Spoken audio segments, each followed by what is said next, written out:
প্রতিদিনই তো বাসায় লাঞ্চ করা হয়, তাই ভাবলাম আজকে বাইরে থেকে লাঞ্চ করি। আর ওইদিকে আমার ফ্রেন্ড তাদের একটা হোটেল ছিল, সেটাকে রিনোভেট করে শুরু করছে নতুন করে। আমার বাসা থেকে ওই হোটেলটা বেশি দূরে না, জাস্ট 10 মিনিট হাঁটলে চলে যাওয়া যায়।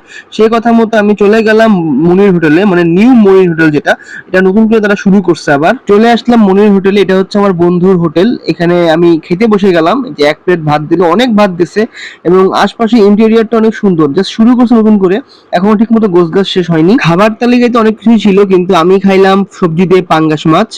এই যে পাঙ্গাস মাছ এক প্লেট দিল, ভরপুর দিছে, মানে অনেক সুন্দর, একটা বড় পিস দিছে। প্লেটটা ছিল অনেক বড় এবং অনেক ভাত দিয়ে তার ফলে মাখানো অনেক কষ্ট হয়ে গেছে। ভাত মাখায় এদিকে ওদিকে খালি পড়ে যায়। টেস্ট অনেক সুন্দর ছিল, ওয়েল কুকড, এবং গ্রেভিটা খুব মজার ছিল। সাথে মরিচ, পেঁয়াজ, লেবু, এবং আমি আরেকটু ভাত নিয়ে নিলাম, আর একটু ঝোলও নিছিলাম। এবং সাথে ছিল একটা ডালটা খুব মজার ছিল, মানে একদম ফ্রেশ রান্না করা। খুব ভালো লাগছে। পরে ভাবলাম বাসার জন্য খাবার নিয়ে নিই। তো আমার খাওয়া শেষ হওয়ার পর বাসার জন্য পার্সেল নিয়ে নিছি। এইদিকে আমার বন্ধু সিয়াম আমাকে বিদায় দিতে আসছে এবং পার্সেলটা আমার হাতে দিয়ে দিল। এই যে আমার হাতে পার্সেল, এখন বাসায় চলে যাচ্ছি। যদি আজকের এই ব্লগটা একটু ভালো লেগে থাকে তাহলে অবশ্যই লাইক, ফলো, সাবস্ক্রাইব করে দিবা। Thank you very much. Bye by.